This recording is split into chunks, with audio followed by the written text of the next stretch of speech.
Request to the broken party.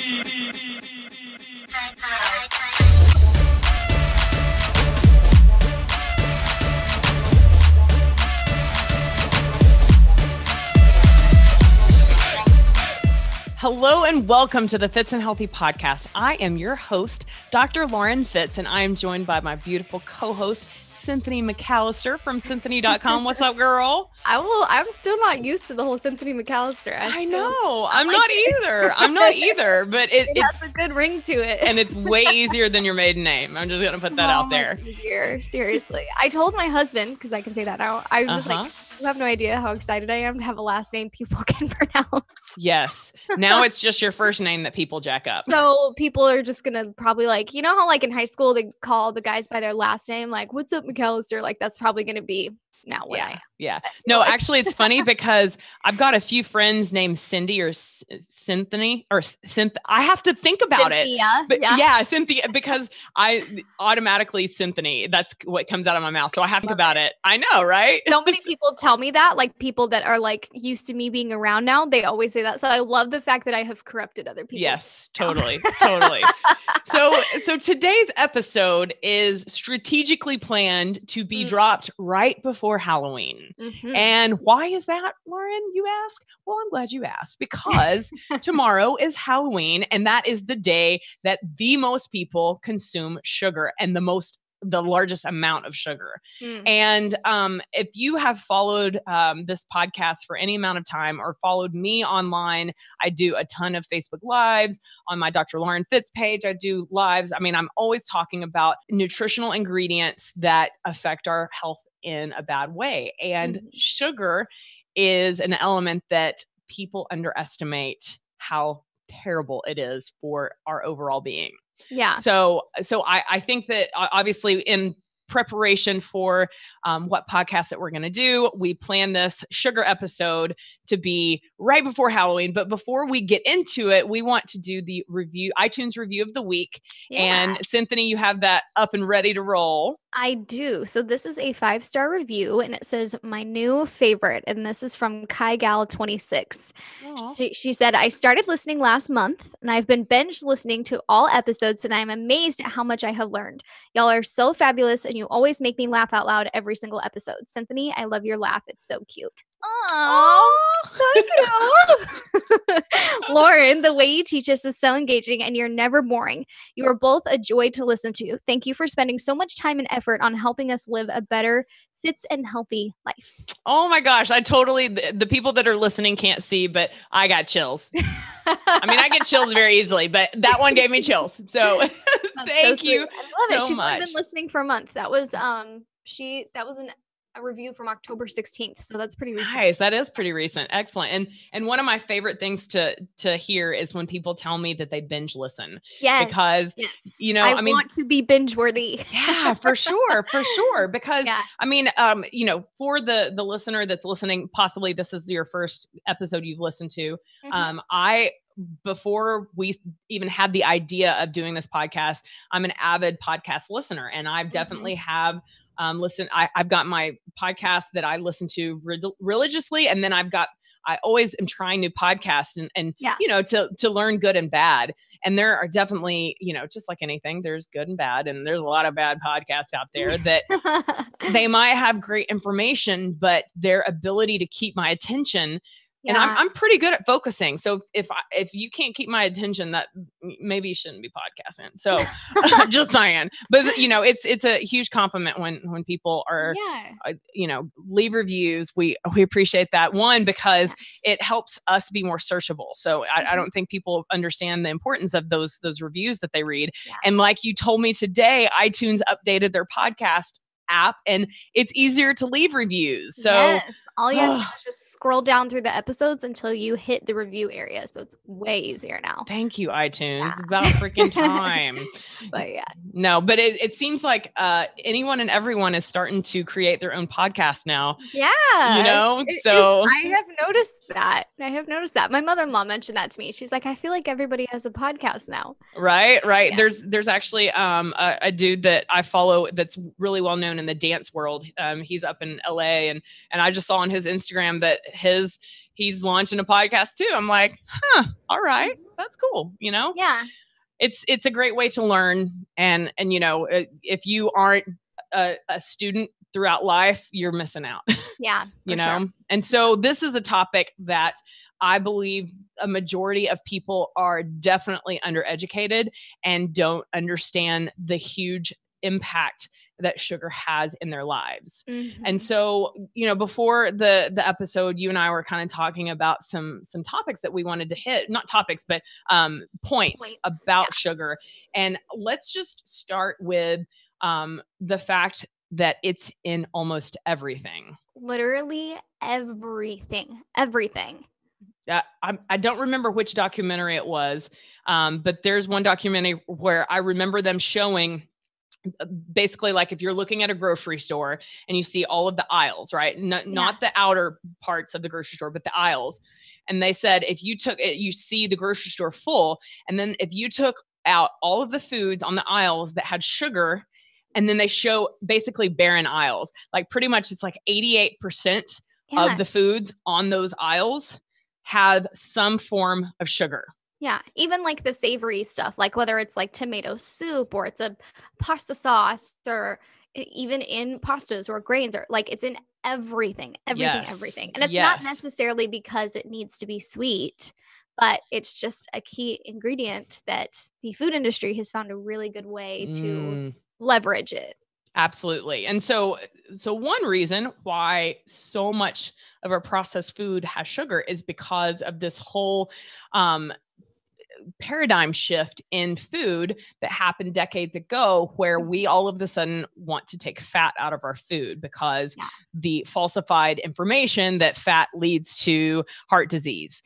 So all of a sudden you take the Ansel Keys bullcrap that he basically became famous off of and caused this huge paradigm shift in food and healthcare and everything, that fat is bad and cholesterol is bad and blah, blah, blah. So these food companies were like freaking out because, fat has been a part of the human diet forever. And so now they are taking fat out and the food tasted like cardboard. So they had to replace the fat with, drum roll please, sugar. And I think there's like 253 different names of sugar. Yes. How sugar can be found. And so it definitely, it makes it challenging for the consumer, especially the consumer that has no desire to read nutrition books and listen to nutrition podcasts and just wants to be told, like, what can I eat and what can't I eat, Mm-hmm. And so a lot of times I will, I'm sure you get the same thing too. People will take pictures of the back of their food and be like, is this okay? Mm-hmm. And so that's the first step that I want people to take away from this episode, is just being aware, because and I was right there with you guys for the longest time. When I would look at a product, I would only look at the nutrition facts. I would look at how many calories. That would be the first thing I would look at. Mm-hmm.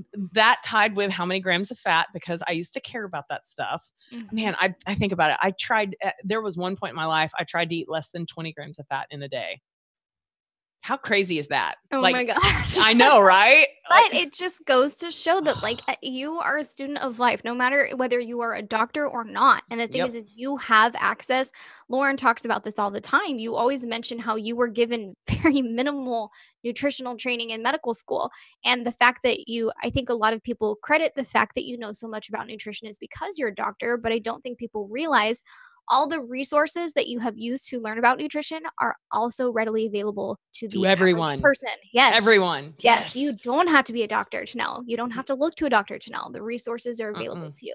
No. And in fact, most doctors are very, very clueless when it comes to the impact of nutrition and how it can affect the disease processes. And, it is definitely not intentional, because we're literally, most medical schools have zero nutrition classes. And if there's any nutrition in there, it's maybe a few hours and a few lectures. Right. Yeah.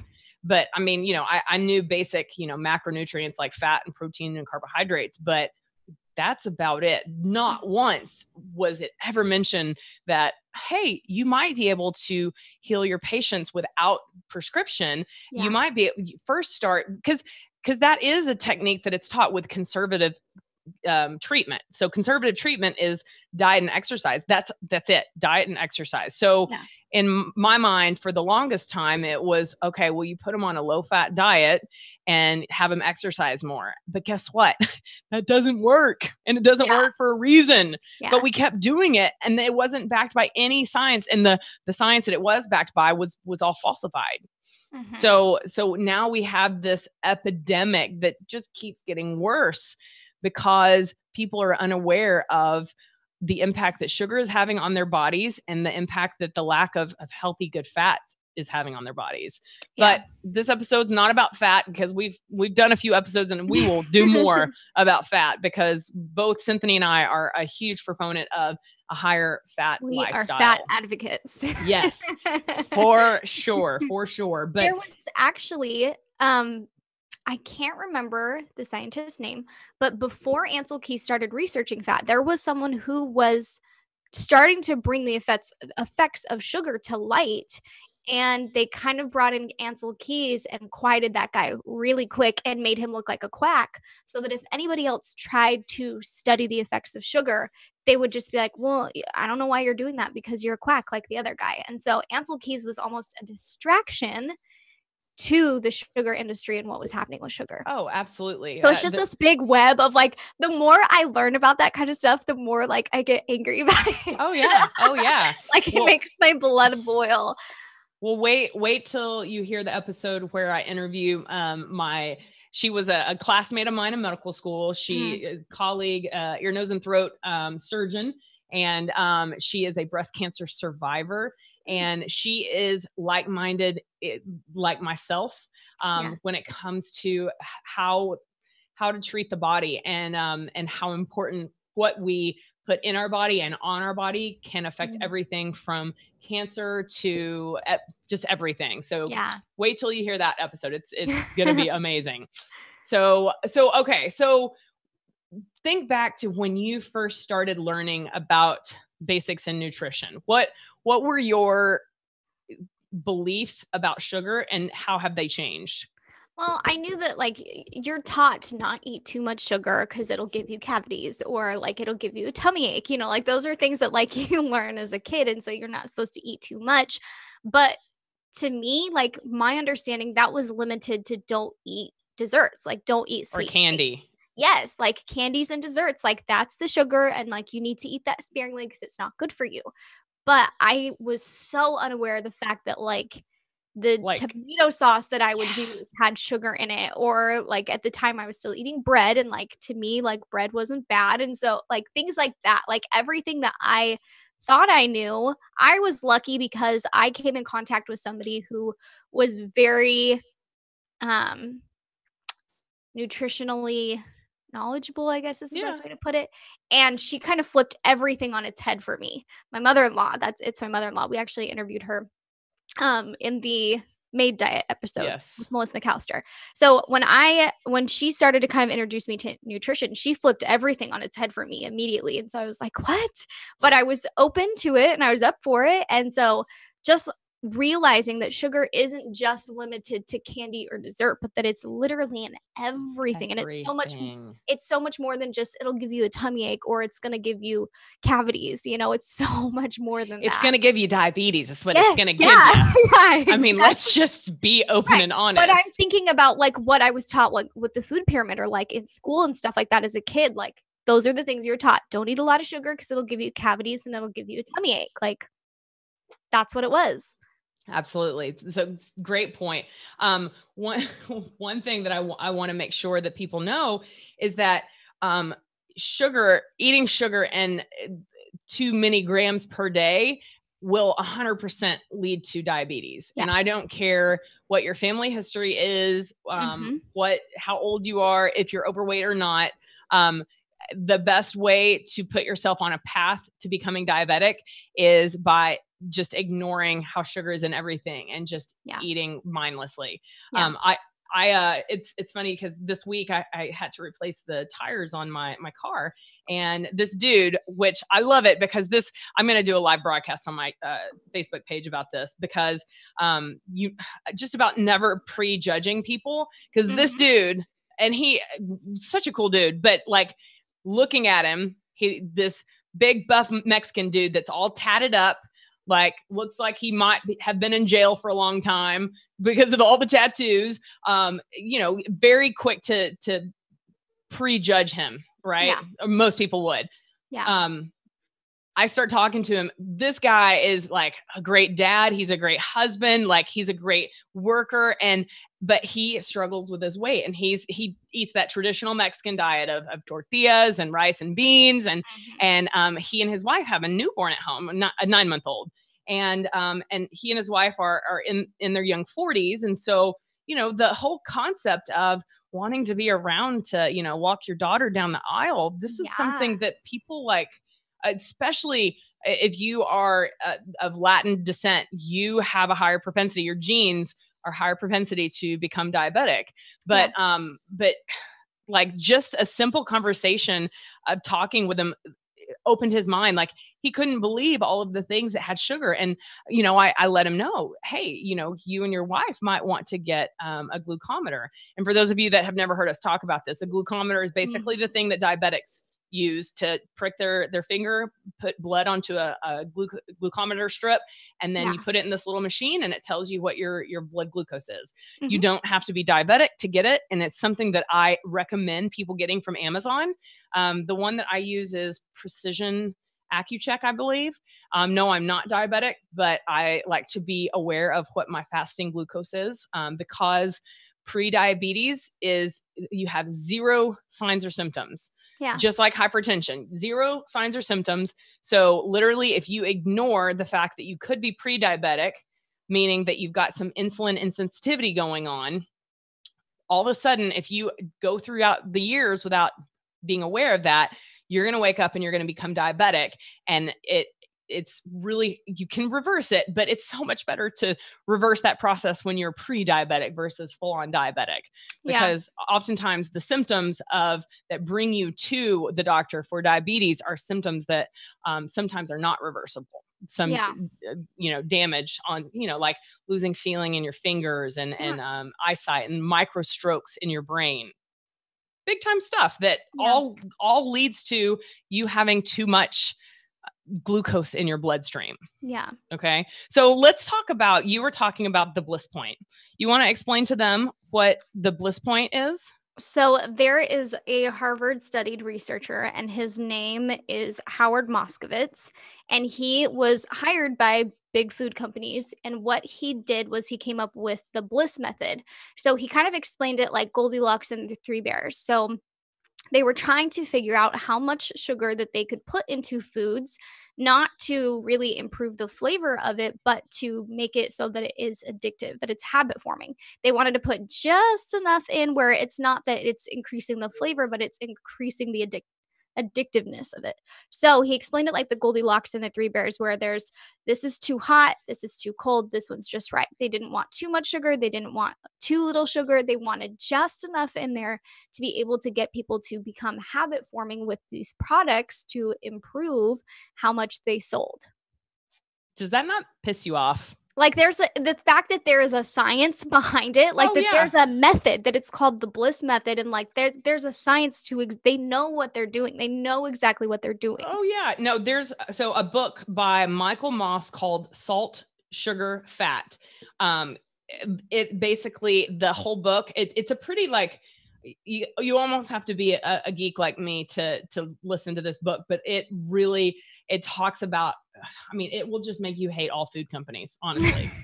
Yeah. Truly, because at the end of the day, these companies could give two craps about the health of our nation. Yes. Yes. It is the bottom line, how much money they're making. And, so this is why we say, vote with your dollar. Yes. Stop buying the big food company foods. And they have even admitted to the fact that because it was brought to light within the past couple years, that so none of these big head honchos of these big food companies ever come together because they're competing, right? Right. But there was an instance where they all came together because they were people that were on the inside of the food industry pointing out the fact that sugar, they were kind of comparing it to the tobacco companies, how they were being blamed for disease. And they were like, if we keep using sugar the way that we do, we're going to be next.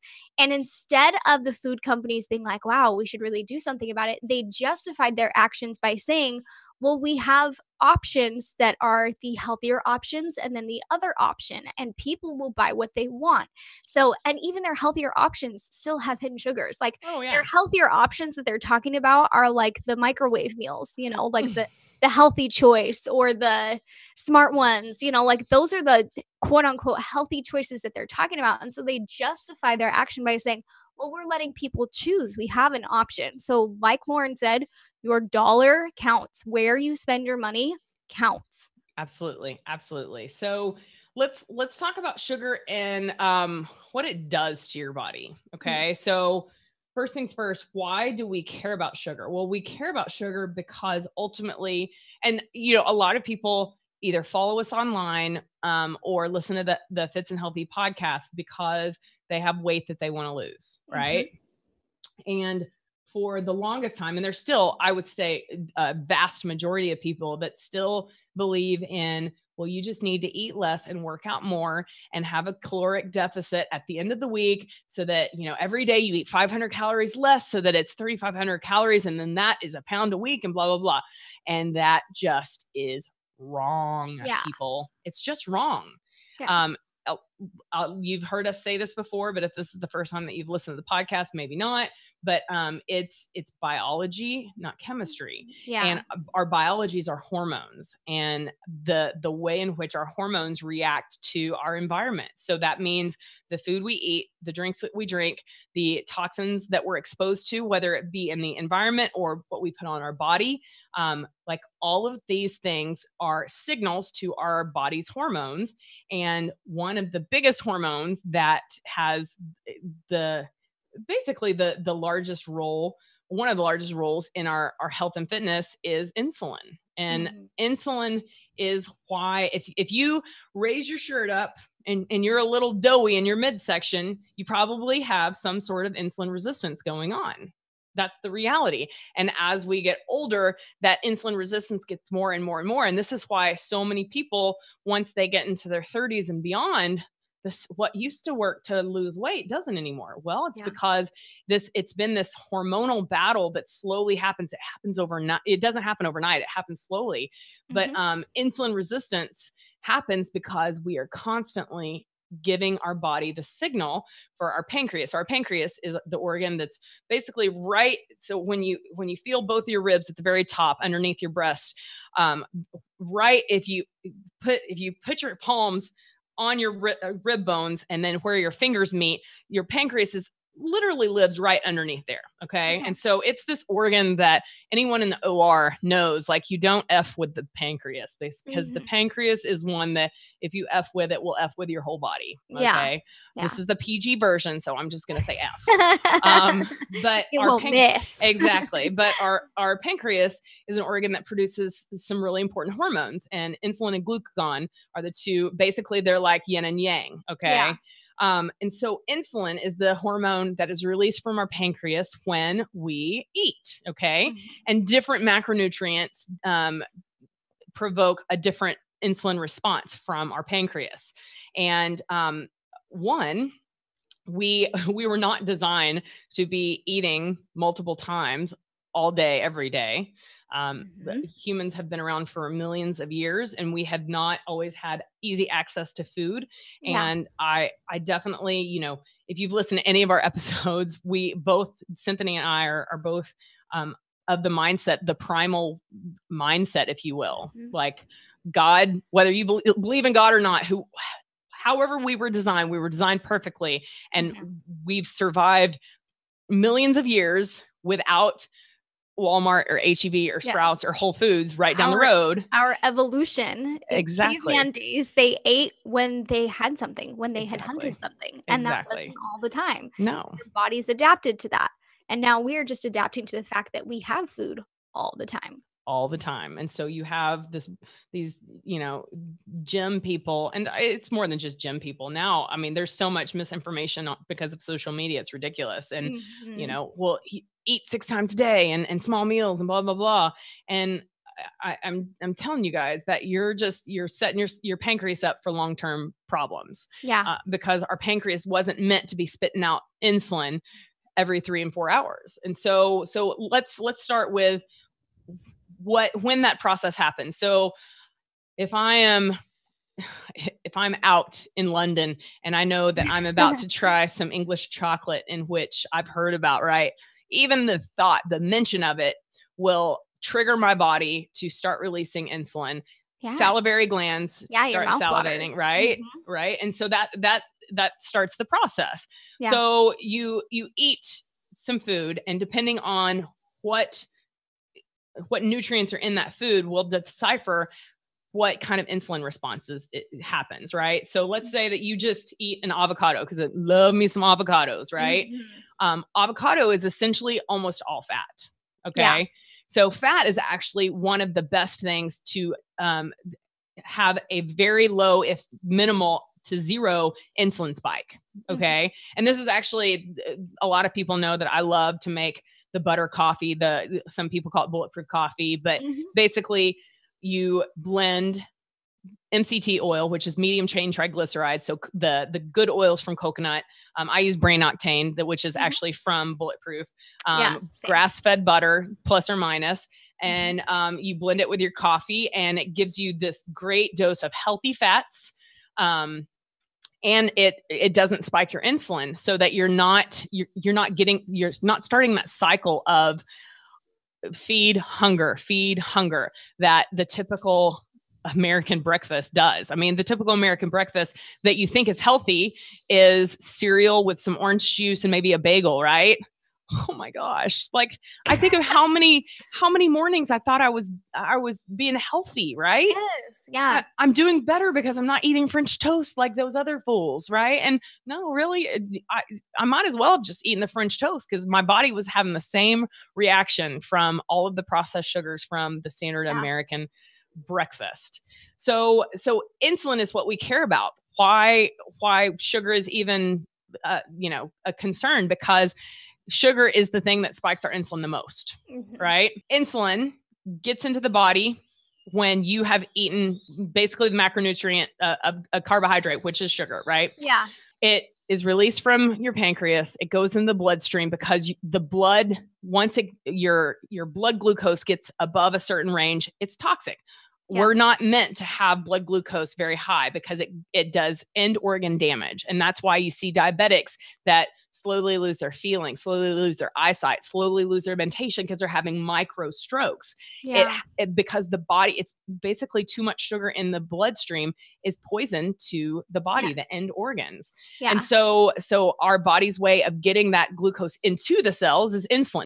The insulin basically acts like a key that unlocks the cell and lets the glucose in, right? Because ultimately glucose is energy, right? Now there's 2 forms of energy. There's glucose and fat, right? So what happens once the glucose goes inside the cell? Well, glucose is taken to one of 2 places, the muscle or the liver. And it's like basically like that mini fridge that you have at your office, where you can only hold so much, right? And so when that refrigerator is full, then it has to go into the deep freezer in the back or in the garage, right?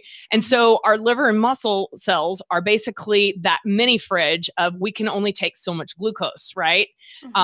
So the leftovers gets put in the deep freezer, which is AKA our fat cells. Yeah. And there is an unlimited space in the deep freezer. Like, you can literally have your whole garage full of deep freezers. And then once your garage gets full, then your garage gets enlarged. And this is why people continue to grow their fat cells and continue to get larger, because you never tap into that deep freezer. Yeah. So sugar. So why do we want you to be aware of this? Well, one, because if you are like me and Cinthanie, you have that mindset that, it's candy and sodas and whatnot, but start reading labels. So you want to just throw out some common names that sugar has?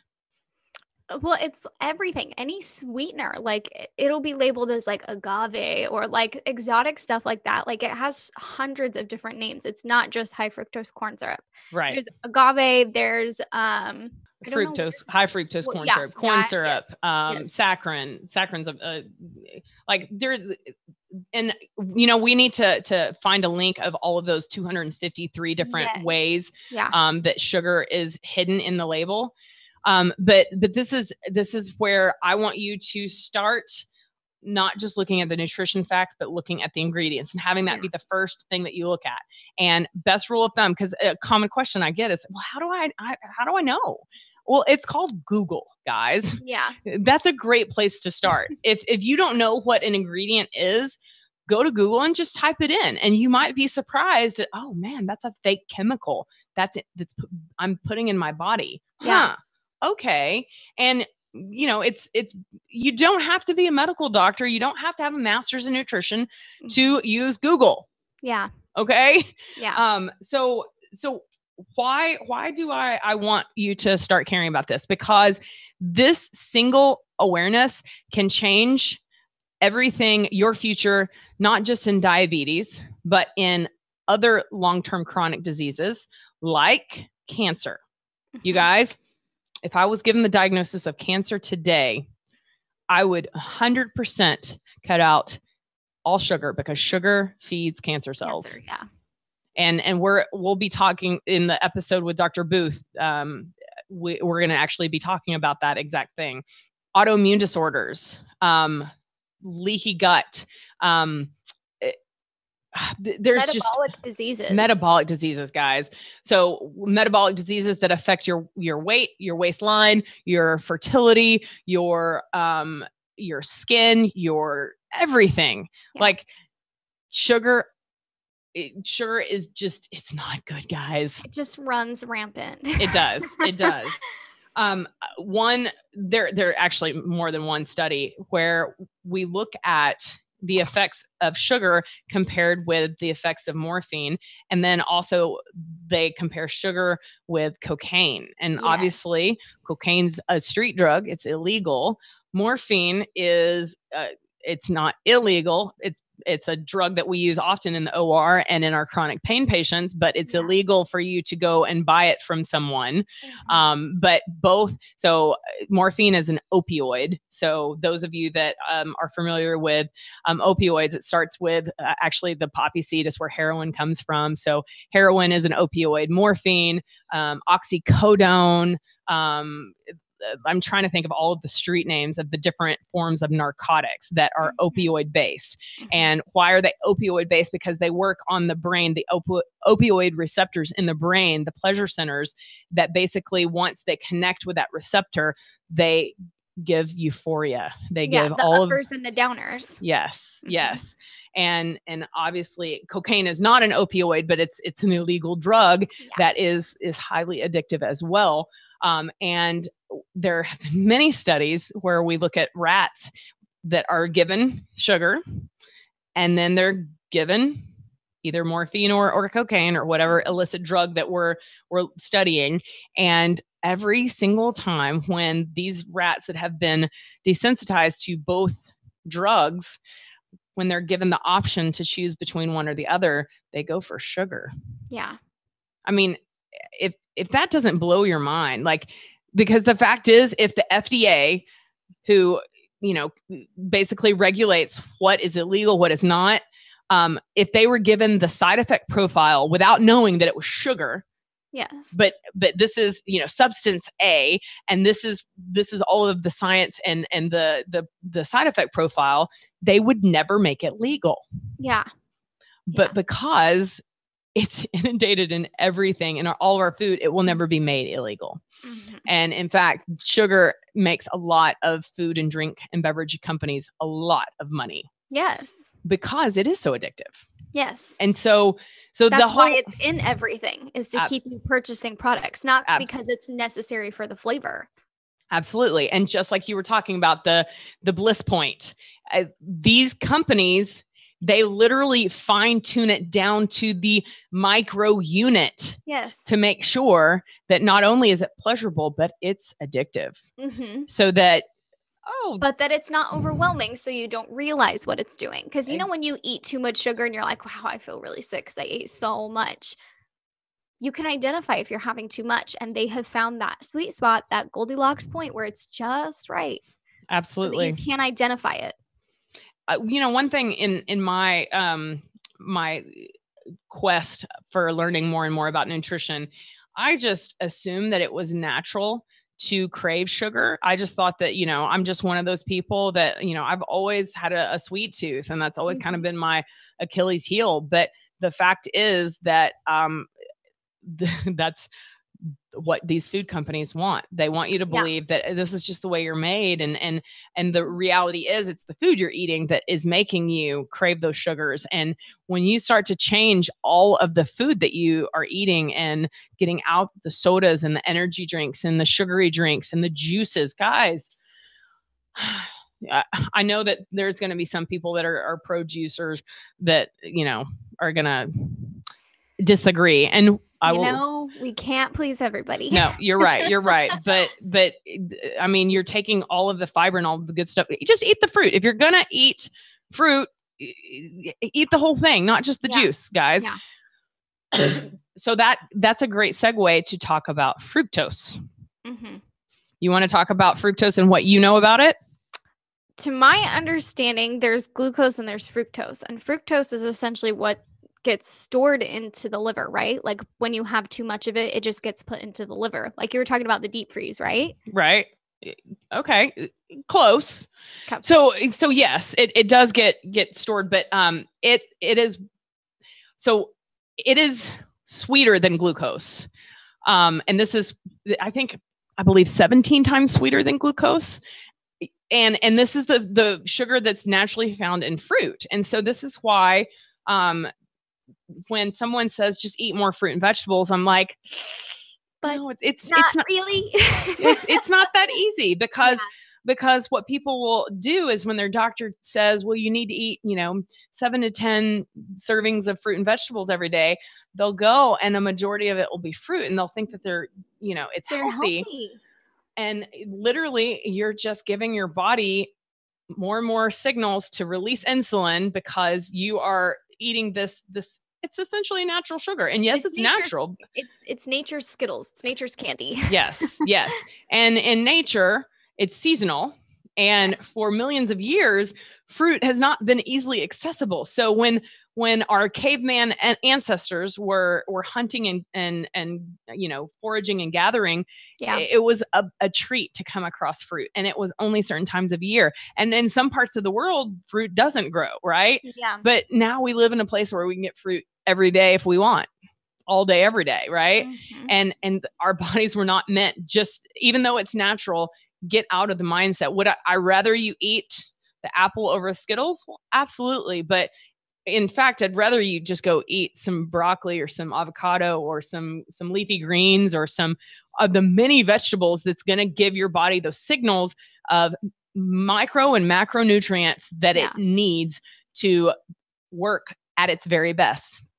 Right? So fructose is found in so many things. High fructose corn syrup is obviously the thing that a lot of people are being made aware of. And I think it has now, the name has been changed to natural sweetener. And see, this is just another trick that big food companies have. It makes me so mad. I know. I'm sitting here angry right now. I know. Because the trigger word of high fructose corn syrup has been made more aware by people. And so big food companies realize that. And so they find these loopholes. They find ways to trick us completely. And so bottom line, at the end of the day, I just want people to listen to this episode and be aware of all of the foods that are that you think are healthy, that are not. And start with looking at ingredients. And if you don't know, you can always ask someone like me or Cinthanie. But truly, I mean, Google is a great place to start. Yes. What is this ingredient? And you might be very surprised to find where this comes from, and that it's actually, a lot of those are chemicals that are made in a factory in order to stimulate your palate and stimulate your brain to crave more. Yeah. A lot of times it'll just say, and other natural sweeteners. Like, what? What are they? Where are they coming from? How is that? Like, it's so just like kind of just stamped on there, generic, like they have to put it on there because they have to, but they keep it as vague as possible. Absolutely. And so speaking to the because a majority of our audience is female.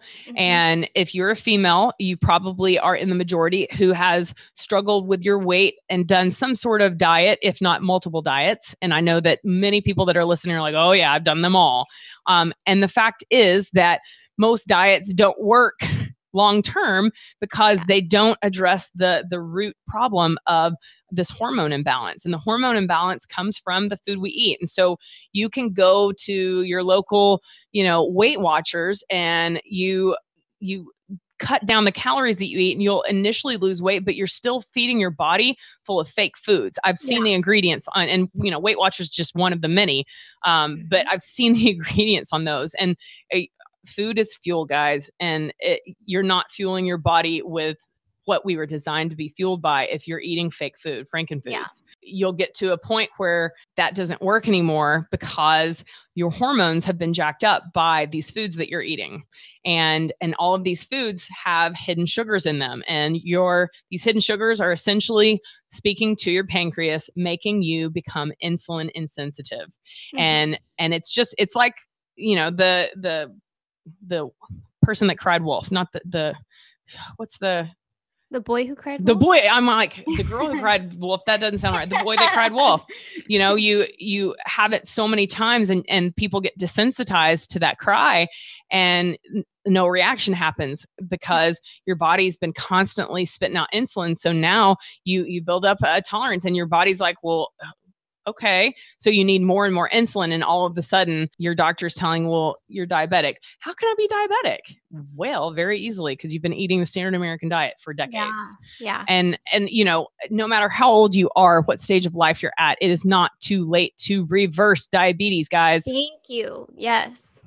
This is something that people need to hear. I'm going to repeat myself. It doesn't matter how old you are, how long you've had the diagnosis of diabetes, it is reversible. And yes, I am a medical doctor. I'm not your medical doctor, but this is my opinion because I've seen it. Yeah, I've seen it in so many people that have actually taken control because all of the prescriptions, all of the insulin shots, all of it hasn't gotten them anywhere. And then they've taken their health in their own hands and changed their nutrition, and they've reversed their disease process. For those of you that are on insulin, wouldn't you love to not have to stick yourself with a needle every freaking day? Like, what is it worth to you? Because yes, changing your diet, especially if you've eaten this way a long time, it's going to be hard, but which is harder? The destiny that you're dooming yourself to by being diabetic, by pricking yourself every day? Because I just want people to be empowered in knowing that just because you have the diagnosis of diabetes today doesn't mean that you have to have it for the rest of your life. As long as you have a breath in your chest, you have no reason to give up. Absolutely. That's the truth. Even if you don't have, diabetes, if you're not struggling with the disease, that doesn't mean wait until that disease is upon you to do something about it. Even if you think, like she said, it shows no symptoms. So even if you think that you're totally fine, I promise you can always improve. Always. Absolutely. So tomorrow is Halloween, and all of these people that are listening to the episode today are like, well, what am I supposed to do? I've got kids, and I just bought a whole thing of Snickers to hand out. What am I supposed to do? Cinthanie, what would you tell those people? I don't know. What would you tell them? I love to push people outside of their comfort zone. Do I think that you are a weak person if you give in to the temptation of Halloween candy? No, I don't. But I definitely think that you are stronger than you give yourself credit for. Mm-hmm. And I think that if you have the subconscious belief that, well, I have to have Halloween candy. It's Halloween. I've got small children. It's just part of it. I challenge you to change your mindset and just see what would happen if just this one. I mean, you've been alive for a long time. What would happen if just this one Halloween you didn't eat Halloween candy? You might be surprised at how good you feel and how proud you are of yourself that, okay, I can, because it all starts up here. Guys, you don't understand the power of your brain. If you think it and believe it, it will happen. Yeah. And so I don't think that you are a bad person if you eat candy on Halloween, but I definitely want to challenge people to see, why don't you just see if you can make it through this particular Halloween in 2017 without eating any sugar. And if you're like, oh, but it's tradition, start a new tradition. Yes. Tradition sticks around because nobody has changed it. So maybe you can start a new tradition. There's a thing on Facebook that's been going around, and it's these little mini salad packets that they're like saying like you pass out. It's a joke, but honestly though, like it starts with one person. I mean, you don't have to hand out lettuce to people. Right. Even if it's just like a fun toy or something instead, or to those of you that are like, okay, Lauren, I'm going to take you up on it, but I'd like to have something to replace it. Try this. A great treat that you could make yourself that literally takes not long at all and minimal effort. I like to take mixed nuts and sprinkle some cinnamon and stevia. Mm-hmm. Toss them before you do that. Toss them in some coconut oil. Sprinkle them with the stevia cinnamon mix, maybe some nutmeg, some fall type season. Yeah, and roast those nuts. You guys, it's such a yummy treat, and you're getting healthy fat. You're getting the blood sugar benefits of cinnamon. You guys, if you don't know, like I put cinnamon in my coffee every morning because it helps regulate your blood glucose. Mm-hmm. And stevia is pretty much one of the only safe it's not artificial sweetener, but one of the only safe sweeteners. And not all stevia is created equal. We should probably do a podcast just on the artificial sweeteners and whatnot. Yeah, but absolutely. But just make sure that you have a organic, natural stevia version that you're using. And so that way you don't feel like you're being deprived. You can still watch your kids as they gorge themselves with candy. Because it's hard to say.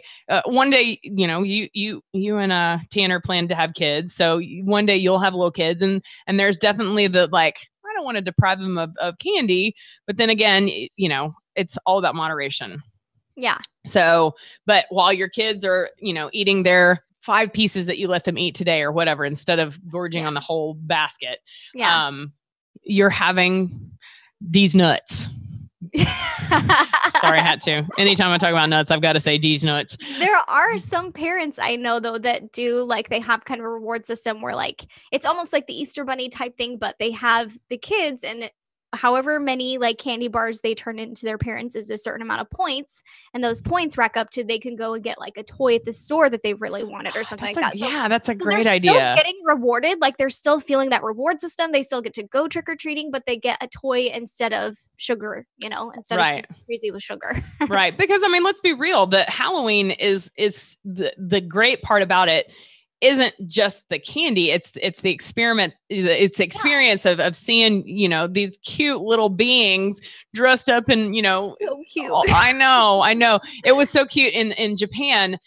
So Japanese don't celebrate Halloween. And so on the American base that I lived at in Misawa, they literally brought Japanese kids from off base in busfuls. And so my first fall there, my friends that I'd made told me that you need to start stocking up on Halloween candy now. And that was 2 or 3 months before. And I'm like, what? And when I heard how much money these people spent on Halloween candy, I was like, you gotta be kidding me. And it's for a reason, because literally these cute little kids just kept coming. And so it's the experience. And I know. So you know, I feel sorry for the kids that don't get to have that experience, but it's definitely just because your kid gets a basketful of candy doesn't mean that they have to consume it all. Yeah. And they'll never know if you throw away some of it, you know, secretly, but just be mindful that this Halloween, it might be your first that you don't consume sugar, and, you know, go and start with the mindset that, okay, I'm going to do this year because Cinthanie and Lauren challenged me, and I'm going to see if I can do it, because if you set your mind to it, you can do it. So there's so many other things that we can talk about sugar, but the main point that I want people to walk away from is just awareness that just because food isn't an automatic candy or cake or whatever, that it doesn't have sugar. And so if it's in a package, I want people to start reading ingredients. And if you don't know what the ingredients are, start educating yourself. Yeah. Be mindful of the fact that 4 grams of sugar equals 1 teaspoon of sugar. Isn't that crazy? So it might sound like it's like, oh, 4 grams, like that's not bad, or 6 grams, that's not bad. But keep that in mind that it converts 4 grams of sugar converts to 1 teaspoon of sugar. And so are you going to go to the cupboard of canister of sugar and just toss in teaspoon after teaspoon of sugar? You wouldn't do that. But when you have that picture in your mind, it's a lot easier to be like, oh, okay, no, I don't want to do that. Exactly. So, you know, every episode that we do here at the Fitz and Healthy podcast is to empower the listener to have tools to be able to make their own decisions. And you know, one of my favorite things that I have people that follow me online tell me is that you were in my head when I was at the grocery store and I looked and I really was craving this, but then I looked at it and I was like really surprised to see that it had this and that, and or like sucralose. That's one that I get a lot. People like hear me in their brain, sucralose, because I used to be a sucralose aholic. I used to put so much Splenda in my coffee. It wasn't even funny. Yeah. I mean, because I thought it was good for you. Oh, wrong. But bottom line, we want people to be empowered to make ultimately the right decision so that they can feel better. They can look better, like be comfortable in their own skin, because they're feeding their body good nutrition. And you guys, you're dooming yourself to diabetes, to Alzheimer's. Oh man, how could I forget Alzheimer's? I mean, yeah, it's Alzheimer's is like essentially the next step of diabetes. And it's, you know, my grandmother, who's turning 90 in December, she's got terrible Alzheimer's, and she was a sugarholic her whole life. And it's funny because my grandfather passed away 20 years ago, but my mom and her siblings always thought that grandmommy kept the sugar around the house for my grandfather, but it was actually her secret addiction. And, you know, if she's here 89 and, you know, definitely lost her marbles a long time ago. She's a sweet crazy, thank goodness. Because a lot of times when people get dementia, whether it be Alzheimer's in origin or you know, there's different pathologies that lead to dementia. But oftentimes when a human is demented, they go to a really nasty, angry side. And I'm blessed and thankful that grandmommy she's a happy crazy, but she's you know, it's dementia nonetheless, and it has everything to do with her sugar addiction, her nutrition that she ate. So at the end of every episode, we have a message for our listeners, and Cinthanie, you want to remind our listeners? You are a good person and you deserve good things to happen to you.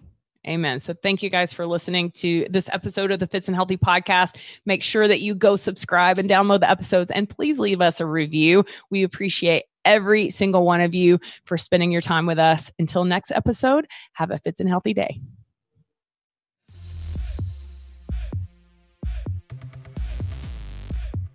Make sure that you find us on social media. You can find Cinthanie on Instagram and Facebook at Cinthanie. So that's CINTHANIE, and on Snapchat at Cinthanie P. And find me on social media platforms like Instagram, Facebook, and Twitter, all at Club Fitz Fitness. Remember, that's FITZ Fitness. and on Snapchat, just at Club Fitz. I appreciate your time listening so much. If you enjoyed this episode of the Fitz and Healthy podcast, can you please go do me a favor and go subscribe at whatever platform that it is that you listen to podcasts. Leave a review. We read every single review, and we appreciate the time that you take to leave your thoughts and opinions. Now, also remember, while I am a medical doctor, the information I provide here is not intended to provide medical advice or professional diagnosis, opinion, treatment, or services to you or to any other individual.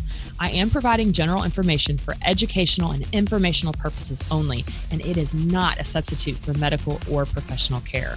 You should not use this information in place of a visit, call, consultation, or the advice of your physician or other healthcare provider.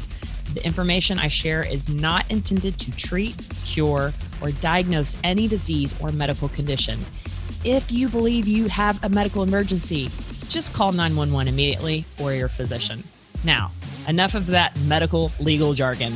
Thank you so much for listening to this podcast. I appreciate your time. Now, go live a Fitz and healthy life.